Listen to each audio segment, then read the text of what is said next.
Paz do Senhor, meus caros. Que bom, que privilégio poder estar aqui junto com você, mais uma vez nesse programa, nesse projeto de Escola Bíblica Dominical, que tem em sua parceria, ou seja, como nosso tutor, a Assembleia de Deus de Criciúma, na figura do nosso pastor-presidente, Roberto Weiler, que tem também o apoio do ITEC, da ADC Educacional e do Departamento de Escola Bíblica Dominical. Eu, você e esses órgãos e pessoas citadas aqui temos uma única missão nesse momento: levar avante e proclamar o Evangelho de Deus. Esse programa é um privilégio para a Assembleia de Deus de Criciúma, é um privilégio para a cidade de Criciúma e é um privilégio para que eu e você, meu caro professor, possamos juntos influenciar a pessoas em lugares distantes. Dito isso, convido você a já comentar, já ir direto no título da lição geral, conhecendo os fundamentos da fé cristã nas epístolas gerais. Lembrando antes que nós estamos trabalhando na sala de juvenis com a idade etária prevista para 15 a 17 anos de idade, essa fase onde as dificuldades são mais irritantes e mais presentes na vida do jovem. E cabe a mim e a você ajudá-los a enfrentar e vencer com galhardia os desafios que lhes são impostos. Conhecendo os fundamentos da fé cristã nas epístolas gerais, as cartas, que foram escritas pelos apóstolos Paulo, Pedro, João e outros. Essas cartas que são fundamentais para a nossa compreensão do Evangelho, para o nosso entendimento do que Deus quer conosco. E Deus quer de mim e de você, como falei no encerramento da lição passada, a nossa salvação. É disso que Deus espera. Mas, para tanto, Ele exige que nós sejamos obedientes. Vamos direto ao título da lição de hoje: Diga não.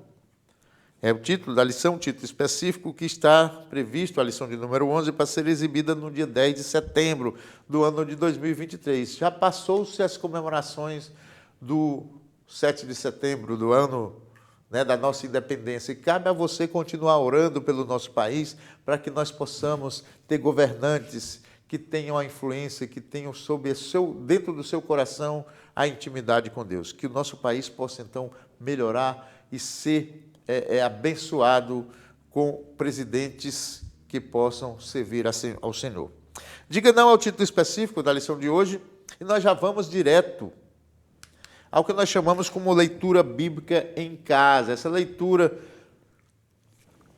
tão desprezada por mim e por você, professor, pelos nossos alunos, essa leitura tão jogada de lado, que o nosso autor tem um trabalho imenso para pesquisar e colocar esses assuntos que tenham harmonia com o texto da lição, e nós simplesmente passamos em cima. Vamos embora. Leitura bíblica em casa e a leitura bíblica em classe. O máximo que fazemos é ler a leitura bíblica em classe. Não faça isso, não cometa esse erro. Comente sobre esses temas. E não se preocupe, quando você comenta sobre esses temas, você estará já avançando fortemente no contexto e no conteúdo da lição. Então, estuda um pouquinho isso aí, comenta com teus alunos, ok? Seguindo em frente, segunda-feira, sugere o nosso autor, Gênesis, capítulo 21, versículo 14. Abraão disse não a Ismael e a Agar e foi feliz. E olha aqui que legal, amado. Você tem que tirar desse versículo uma seguinte mensagem para o seu jovem, que muitas vezes é difícil dizer não. Quando Abraão diz não a Ismael e a Agar, ele está dizendo não para mãe do seu filho, apesar de ter sido em circunstâncias que não agradava a Deus, a relação, e a Agar, que era seu filho. Ismael, que era seu filho, e a Agar, que era a sua escrava. Olha que loucura. Dizer não ao próprio filho. Naquele momento, Abraão fez com que Agar, a escrava, e seu filho Ismael fossem para o deserto. Olha a dor que causou no pai. Ter que mandar sair do seu seio, da sua família, aquele que foi gerado pelo pecado dele, Abraão, com sua escrava Agar. Então, dizer não nem sempre é fácil. A mensagem que você fala para o jovem, dizer não nem sempre é fácil. Dizer não à internet para estar na igreja não é tão fácil assim. Dizer não às coisas do mundo, dizer não à menininha bonita que quer te levar para o boteco, às vezes é difícil, mas se faz necessário. Dizer não ao mundo para que você diga sim a Deus. Olha que legal a mensagem, amado.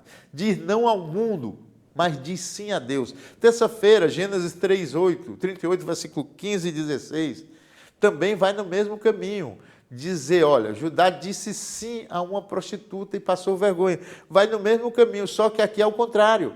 A mensagem é dizer sim a uma ofensa a Deus, dizer sim a desagradar a Deus, é um caminho que te leva à destruição. Então ali, no início, Abraão disse não. É difícil dizer não. E às vezes dizer sim é fácil. É muito fácil dizer sim, mas as consequências desse sim podem ser terríveis. Olha o que aconteceu com Judá depois que ele disse sim a essa prostituta. Olha o caos que foi causado. Vai lá no versículo, estuda e fala para o jovem. Judá disse sim, fale de novo, ao contrário do que você falou, que às vezes é difícil dizer não, às vezes é fácil dizer sim, mas às vezes a dificuldade do não é muito mais agradável aos olhos de Deus do que a facilidade do sim. Quarta-feira, Gênesis capítulo 39, versículos 7 e 8. José disse não à mulher de Potifar e prosperou. De novo, o mais comum não seria José ter aceito o assédio daquela mulher, mas ele preferiu a ser fiel, primeiro a Deus e depois a Potifar, que o havia tirado de situações ruins. Ele havia lhe dado uma oportunidade. Ele foi acusado e sofreu consequências por esse não, consequências humanas. Ele sofreu, mas sofreu consequências divinas também, porque certamente agradou a Deus aquele não que ele deu para aquela mulher. Quinta-feira, Êxodo capítulo 32, versículo 4, que diz assim, ó, Arão disse sim ao bezerro de ouro e foi repreendido. De novo, com José, o não agradou a Deus. O sim de Arão, né? Aquele povo que reclamava que Moisés estava demorando, aquela liderança ruim, porque nesse momento nós não falamos, não ensinamos, mas Arão não foi um líder. O papel, quando Moisés escolheu Arão, ele não escolheu, com certeza, a pessoa certa. Ele foi um líder ruim. Ele se deixou envolver pelo povo e acabou sendo influenciado e fazendo o bezerro de ouro. É tanto que ele foi um líder ruim que depois Deus botou... E ele se manteve no resto da sua carreira apenas como profeta, né? Apenas como aquele intermediário entre Moisés e o povo. Seguindo em frente, sexta-feira, Hebreus capítulo 11, versículo 24. Moisés disse não ao Egito e Deus o abençoou. De novo, o não favorecendo o teu relacionamento com Deus. Olha só, foi difícil dizer não para o povo do Egito, para Moisés. Moisés foi criado em toda aquela estrutura, com todo aquele conforto e com todo aquele poder que ele tinha. No entanto, ele recusou tudo isso para quê? Para cumprir e obedecer à vontade de Deus. E foi abençoado por isso. Olha o tanto de gente que ele salvou. Inclusive, a minha e a sua salvação tem a ver diretamente com o não de Moisés, né? Porque quando ele disse não, ele escolheu ser comandado por Deus. E aí gera toda essa situação onde nós hoje estamos aqui, porque Moisés disse não ao poder do Egito, disse não, e o Egito aqui é visto como o mundo, é visto como o lado ruim do relacionamento do homem com Deus. Sábado, Mateus capítulo 4, versículo 11, Jesus disse não ao diabo e aos anjos, e os anjos o serviram. Olha só, de novo, o próprio Cristo dizendo não ao diabo, dizendo não ao mundo, dizendo não às facilidades, né? Então, às vezes, é difícil dizer o não, mas também, muitas dessas vezes, se faz necessário dizer o não. Vemos aqui 4 exemplos de não que foram necessários e que foram difíceis de dizer não. Imagina Jesus, em seu papel de homem, ser tentado pelo diabo da forma como foi tentado e dizer não. Moisés, esses não que temos aqui, todos não difíceis de dar. E os sims, perceberam que foram fáceis de dar? Arão, quando deu o sim, se livrou de um problema.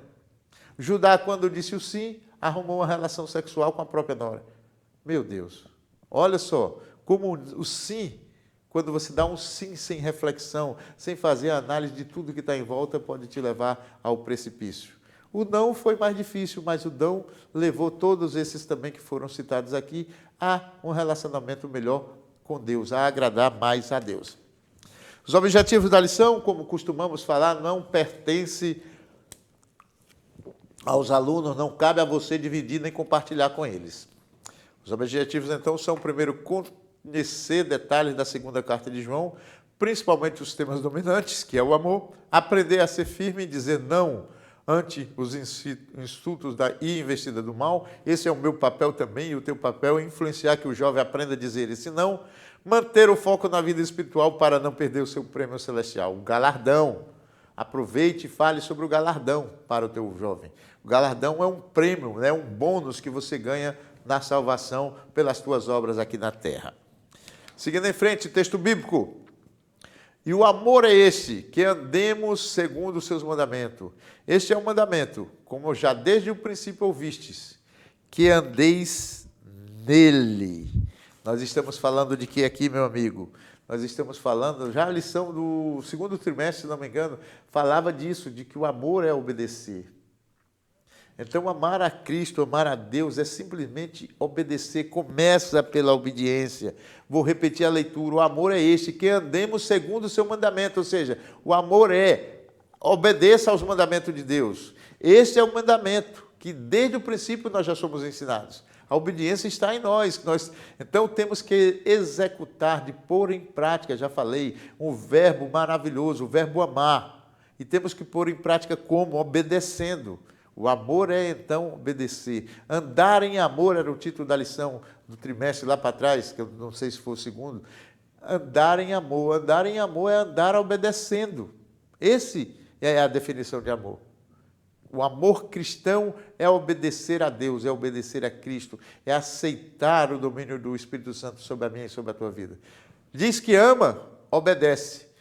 Diz que ama, pratica. E terá, sim, com certeza, amando dessa forma, agradando a Deus, e terás um passaporte para a entrada no reino celestial. Leitura bíblica em classe, 2 João, capítulo 1, versículo 2 e do 6 ao 13. Eu destaquei aqui apenas o versículo 7. Olha só.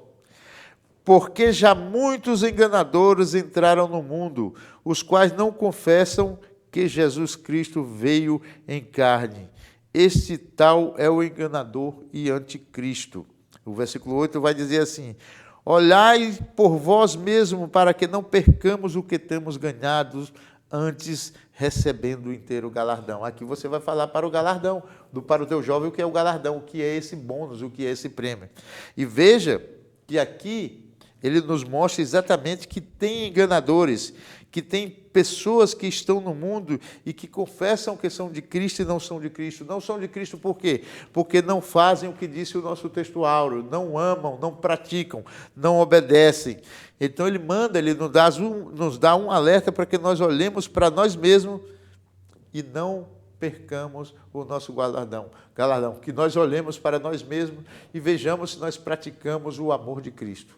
É muito, muito, muito sério esse versículo sugerido aqui, chamado de texto áureo. E o amor é este, que andemos segundo os seus mandamentos. É muito sério isso e precisa ser incisivo você, meu caro professor, na hora de falar desse versículo, para que o jovem entenda que ele precisa praticar. Mas praticar com o coração aberto, não como tem dito as lições anteriores, lição 9, lição 10, não ser pessoas amantes das coisas do mundo. Tem que ser amante das coisas de Deus. Tem que ter um coração puro, contrito, amor, jejum e oração, para que esse jovem possa, sim, caminhar em sua jornada com segurança. Porque ele vai passar na mão de muitos enganadores. A lição de número 9 é uma lição importante também, de você ter inimigos ali do teu lado. Às vezes o teu líder, às vezes é o teu irmão, não só na fé, às vezes o teu irmão de carne também está te levando para um caminho ruim. Quantas influências pode ter o jovem durante a sua trajetória e a sua caminhada cristã? Seguindo em frente, vamos para o chamado Conectando com Deus, onde eu destaquei aqui, olha. Na verdade, o Senhor se agrada daqueles que amam a mensagem simples do Evangelho. Entendendo que a verdade do Evangelho é simples, é fato, mas Deus se agrada daqueles que amam a verdade, de novo, voltando para o texto áureo, que praticam. Né? Porque a verdade do mandamento, a verdade do Evangelho, são verdades absolutas que têm que ser postas em prática. Ou seja, o amor de Cristo tem que ser praticado. Então, Deus ama aquele que diz, na verdade, o Senhor ama, se agrada daqueles que amam a mensagem, ou seja, daqueles que praticam, daqueles que obedecem. Dá ênfase lá no texto áureo para que o teu jovem saia da sala consciente de que amar a Cristo é obedecer e praticar o que Cristo manda e o que Cristo quer. Introdução à epístola é o nosso primeiro tópico. Ela foi escrita por João aproximadamente no ano 90 depois de Cristo, quando ele era pastor de Éfeso. Ele escreveu para a igreja da Ásia Menor, que nós sabemos, já falamos em lições anteriores, que é onde fica a atual Turquia. E ele falava para essa igreja que ela era uma igreja que andava conforme a verdade. Olha assim que diz o nosso autor. Mas em seu meio havia falsos mestres que ensinavam contra a doutrina. De novo, a questão da influência, a questão de você não ter atenção e você não ter percepção, discernimento de que muitas pessoas que vestem a armadura de Cristo não são dignos de usá-la, não sabem usá-las e, portanto, causam dano àqueles que buscam verdadeira intimidade com Cristo. Temos que ficar atento a esse tipo de gente, a esse tipo de igreja, que fala da sã doutrina e não pratica. Então, é fundamental, a lição de hoje, ela fala exatamente que amor é prática, que amor traduz você fazer algo na seara. E essa igreja aqui, que João manda essa carta, ela tinha todas as condições de ser uma igreja que agradasse a Deus. No entanto, dentro dessa igreja já havia falsos profetas. Puxa para o dia de hoje. Alguma novidade nisso?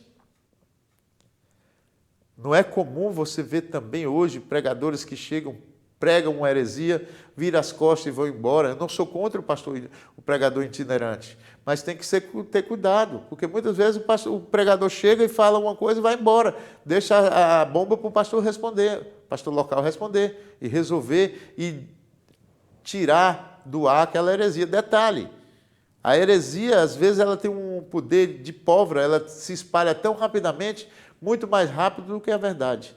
É tanto que quando você quer destruir uma pessoa, principalmente nos momentos de internet hoje, joga com ele uma mentira na internet que rapidinho a reputação da pessoa vai ao chão. Quando mostra que é mentira, a informação para dizer que aquela notícia era mentirosa, é muito menor a quantidade de noticiantes para desmentir a mentira e confirmar a verdade do que o contrário. Então você veja o poder da mentira, o poder que tem um falso mestre, o poder que tem um falso ensino.